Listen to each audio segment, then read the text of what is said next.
لی روجاوای کردستان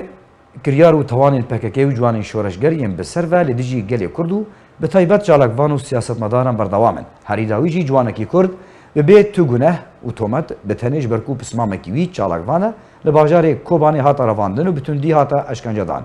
دوشانه که زندیده جالکوان اوسو برکل گول آلمانیا دمینه اشکره کرو گوت جبریا چند روزان و چهار چکدارین PKK کر آمیوی محمد سلیمان انگو محمد سلو وکو نافکی تناس کرن رواندن به آوای کی هوانه اشکنجه داو جهن هستیار دجانی ویده با آگر و آوا گرم شوطاندن افتوان هاتی انجامدان به تنه وکو کینو ذکرشیو ترساندنه جبرکو او توانو کریار بن پیکرنین PKK و جوانین شورشگر لدیجی خلکی کوبانه و روجاوای کردستان دوشانین خود اشکرت که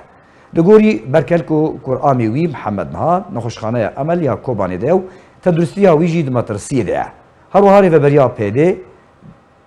دخوازه و توانه وکو توانه در مافی شهید امین عیسی ده هاتی کرن و شیره به نشتر گریان شونماین اشکنجه نهیله جالکوان اوسو برکل بانک لجواکا نافدولتی و رخصنین مافی مروان ین هریمی و نافدولتی و هریما کردستانی کر لسر ویت توانه بسکننو توانبار ون اشکره کرنو سزادان يرو الكوباني محمد سليمان اسمه منه لانه تهمي خا لانه رسمي خا تخوني خيار سرعه بالرسمي خا ناخذ بالرسمي خالد ويسر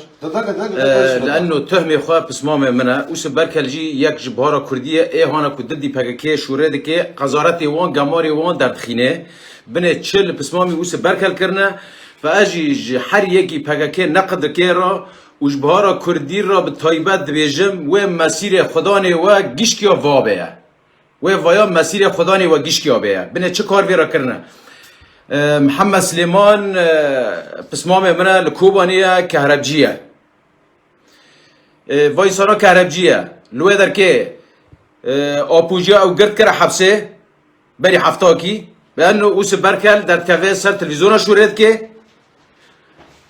واجی او گرد دبن تعذیب دا اماکن حساس دجانی وی دا شویتاندن با آب گرم و با آر بردانه اماکن جانی وی یعنی امکان جوار بیش که در کیجی مرا گوش دور داره نامسی بگیش که یک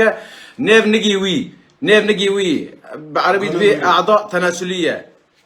گونی وی لكن كوباني يجيب آب گرم گونی وی شویتاندن